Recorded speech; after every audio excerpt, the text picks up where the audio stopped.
सफलता के केवल 4 नियम। आज हम बात करेंगे उन 4 सिद्धांतों के बारे में, उन 4 प्रिंसिपल्स के बारे में जो हमारे भूतपूर्व राष्ट्रपति श्रीमान APJ Abdul Kalam sir doctor APJ Abdul Kalam के द्वारा बताए गए हैं। उनका मानना था ये जो 4 नियम है वो हर स्टूडेंट्स को, हर इंसान को खुद पर अप्लाई करना चाहिए।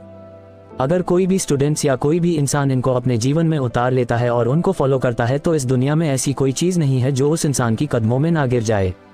इन चारों प्रिंसिपल्स को हम पूरी डिटेल्स में समझेंगे ताकि आपको इन्हें फॉलो करने में आसानी रहे।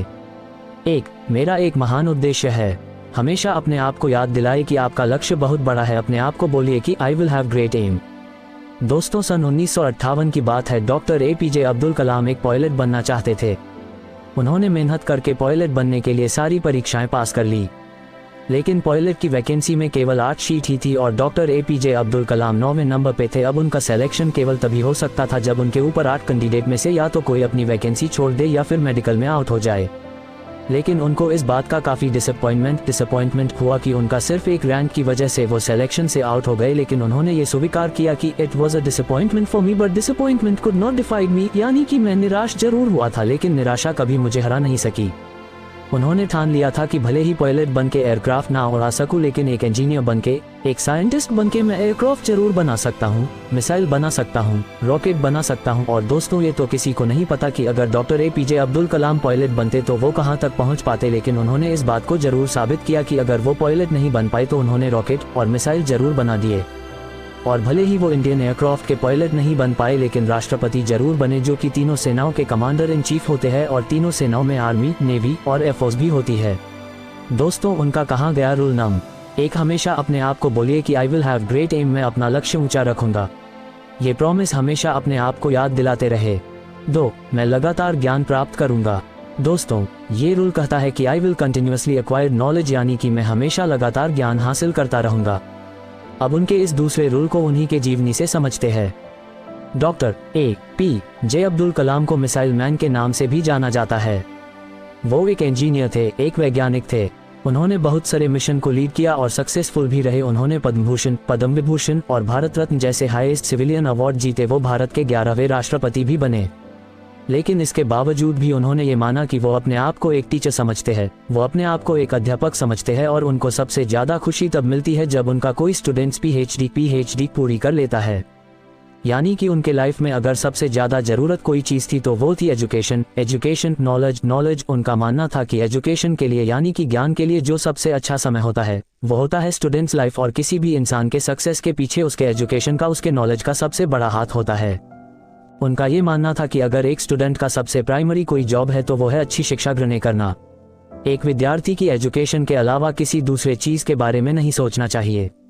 अगर एक स्टूडेंट एजुकेशन के अलावा कुछ और करना चाहता है तो वो वीकेंड्स में किसी हॉस्पिटल के बाहर गरीब लोगों के प्रति अपनी संवेदना व्यक्त कर सकता है, उन्हें खाना दे सकता है, उन्हें खुशी दे सकता है, पेड़ पौधे लगा सकता है, दूसरे लोगों को भी शिक्षा दे सकता है।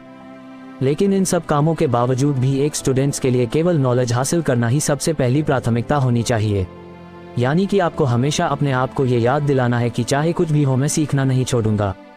3, मैं कड़ी मेहनत करूंगा। डॉक्टर एपीजे अब्दुल कलाम का तीसरा नियम था कि अपने आप से हमेशा ये प्रॉमिस करे कि मैं हमेशा हार्ड वर्क करता रहूंगा, यानी I will do hard work. दोस्तों, 1973 की बात है। विक्रम साराभाई अंतरिक्ष स्पेस के अंदर के चेयरमैन प्रोफेसर सतीश धवन ने डॉक्टर एपीजे अब्दुल कलाम से कहा कि हमें एक सैटेलाइट लॉन्च व्हीकल बनाना है, यानी कि एक ऐसा रॉकेट जिसमें हम सैटेलाइट रख करके उसको हम अंतरिक्ष स्पेस में भेज सके।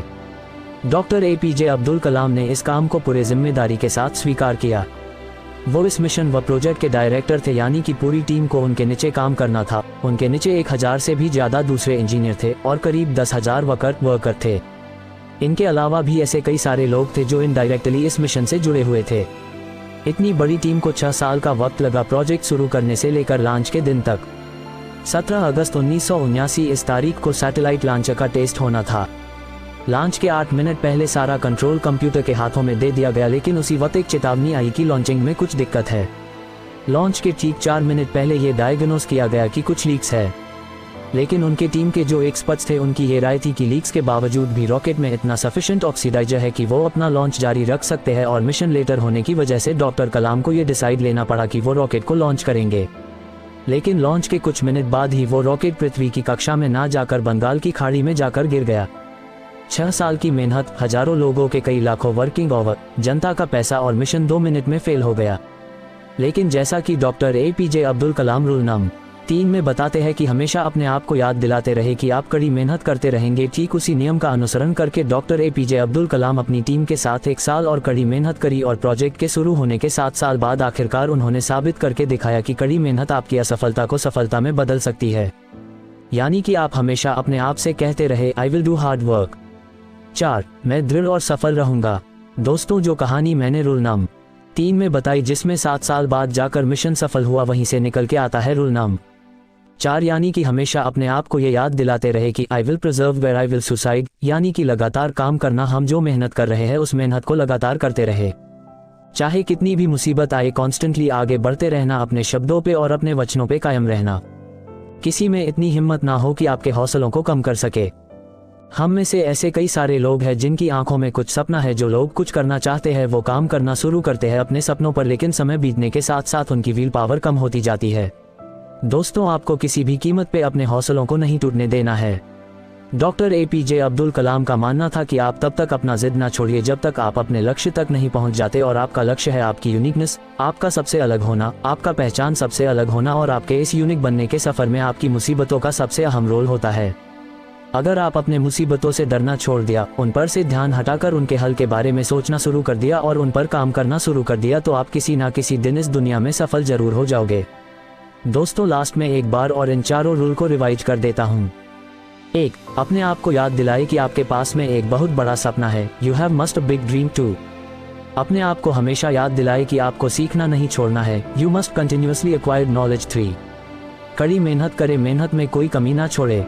4. उस मेहनत को लगातार करते रहे, और ऐसा अगर आप करते रहोगे तो आप एक दिन जरूर सफल हो जाओगे। आज हमारे बीच में मिसाइल मैन, इंजीनियर, वैज्ञानिक और भूतपूर्व राष्ट्रपति doctor APJ Abdul Kalam sir नहीं है। जैसा कि उन्होंने ये बताया था कि वो अपने आप को एक अध्यापक ही समझते थे। उन्होंने अपनी आखिरी सांस भी Indian institute of management Shillong के स्टूडेंट को एक लेक्चर देते हुए कि जिस लेक्चर का टॉपिक था क्रिएटिंग ए लिवाएबल प्लैनेट अर्थ, वो 4000 वर्ड्स का उनका लेक्चर अधूरा रहा। मानो उनका कहना ये था, जाते जाते कि वापस फिर आऊंगा लौट के, लेकिन प्रकृति के नियम को कौन बदल सकता है। आइए आज हम एक शपथ ले कि जो रास्ता हमारे doctor APJ Abdul Kalam sir ने हमें दिखाया उस पर हम लगातार आगे बढ़ते रहे और अपने वचनों पे कायम रहे, और अनंत समय तक doctor APJ Abdul Kalam sir को हमारे खुद के अंदर जिंदा रखे और पूरी दुनिया को दिखा दे कि हिंदुस्तान से बेहतर कोई दूसरा देश नहीं हो सकता। अपने अपनों का पूरी रफ्तार के साथ पीछा करते रहिए और दुनिया में खुद के साथ साथ दुनिया में देश का भी ना कीजिए। जय हिंद, वंदे मातरम।